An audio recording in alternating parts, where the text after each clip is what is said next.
السلام علیکم ورحمۃ اللہ وبرکاتہ۔ محترم ناظرین گرامی، حضرت عمر بن عاص رضی اللہ تعالی عنہ نے جب بیت المقدس کا گھیرا کر لیا اور اس کا محاصرہ کر لیا تو نصارہ کے علماء نے ان سے کہا کہ تم بیت المقدس کو فتح نہیں کر سکتے، تم بیت المقدس کے فاتح نہیں بن سکتے، اس لیے کہ ہماری کتابوں کے اندر بیت المقدس کو جو شخص بھی فتح کرے گا اس کا حلیہ اور اس کی علامت اور نشانی لکھی ہوئی ہے۔ اگر تمہارے امام کے اندر وہ علامتیں وہ نشانیاں موجود ہیں تو پھر ہم انہیں دیکھ کر ان کے حوالے بیت المقدس کو دے دیں گے اور ہم ان کے لیے بیت المقدس کے دروازے کھول دیں گے۔ چند دن تک یہ محاصرہ رہا،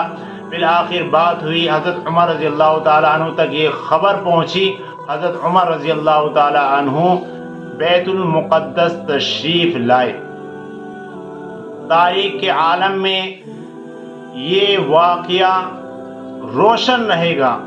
کہ حضرت عمر رضی اللہ تعالیٰ عنہ جب بیت المقدس کے لیے تشریف لے جا رہے ہیں تو راستے میں آپ کے ساتھ جو زیادہ راہ ہے، جو سفر کے لیے آپ نے کھانا لیا ہے، وہ جو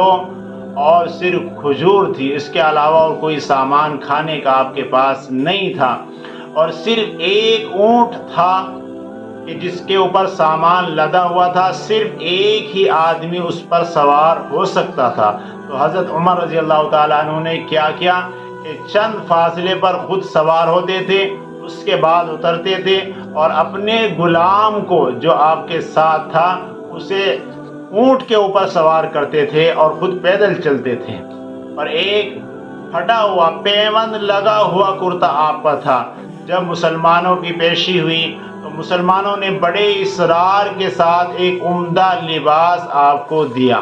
اور گھوڑے پر سوار کر کے آگے لے جانے لگے۔ چند فاصلے پر چلے ہی تھے کہ حضرت عمر رضی اللہ تعالیٰ عنہ نے کہا کہ یہ لباس مجھے دشوار ہو رہا ہے، لہذا اس کو اتار دیا اور اپنا پیوند لگا ہوا ہی کرتا تھا اس کو پہن لیا اور بیت المقدس کے یہاں پہنچ گئے۔ جب ان لوگوں نے، جب نصارہ نے آپ کو دیکھا، آپ کو دیکھتے ہی فوراً پہچان گئے اور کہنے لگے کہ یہی وہ شخص ہے جو بیت المقدس کو فتح کرے گا، یہ فاتح بیت المقدس ہے۔ یہ حضرت عمر فاروق رضی اللہ تعالیٰ عنہ تھے کہ جس سے سارے عالم کے اندر ایک زلزلہ برپا ہو جاتا تھا، جن کا نام سن کر بڑے بڑے تھر تھرا جاتے تھے کہ صرف ان کی شکل کو، ان کی صورت کو دیکھ کر ہی تمام نصارہ نے کہہ دیا کہ ہاں یہی ہیں جن کا حلیہ لکھا ہوا ہے، جن کی علامت اور نشانی لکھی ہوئی ہے کہ وہ ایسے ہوں گے، ان کا حال ایسا ہوگا۔ علامتیں نشانیں دے کر انہوں نے بیت المقدس کے دروازے کھول دیے اور اس طرح سے بیت المقدس فتح ہو گیا۔